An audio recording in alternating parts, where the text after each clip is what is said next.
ഭയങ്കര കളിയാണല്ലോ. വിശപ്പൊന്നും ഇല്ല ഇന്ന്. തെറ്റിച്ച് അമ്മക്ക് ചോറന്ന് എനിക്ക് അച്ഛൻ 4 മണിക്കൊന്നും തന്നില്ല. കഴിച്ചോടാ. അവല ഇത് ശർക്കര നാളേരൊക്കെ ഇട്ട് നല്ലാടാ. രാത്രി അവലാണോ തിന്നണമ്മ? മോനെ അരി തീർന്നൂടാ. അമ്മ കടയിൽ നിന്ന് വന്നപ്പോഴാ കാണണേ. നമുക്ക് നാളെ വാങ്ങിക്കാടാ കണ്ണ. അച്ഛമ്മനെ കൊണ്ടൊന്നും മേടിപ്പിക്കുന്നില്ല, അല്ലെങ്കിൽ കാശൊന്നും ഞാൻ പോയി മേടിക്കൂലേ. എന്റെ കണ്ണ അച്ഛമ്മ വയ്യാണ്ടപ്പുറത്ത് കിടക്കുക. അച്ഛമ്മക്ക് എന്താ എന്ത് വയ്യായിന്നോ? നീ പനിവരം കള്ളപ്രാർത്ഥന പ്രാർത്ഥിച്ചില്ലേ? ആ വയ്യായിപ്പോ അച്ഛമ്മയ്ക്കാ വന്നിരിക്കണേ.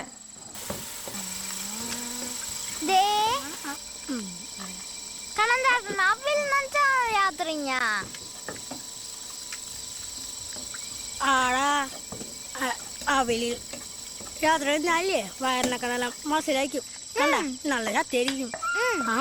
അങ്ങനെയാണെങ്കിൽ ഞാനൊന്നില്ല. പക്ഷേ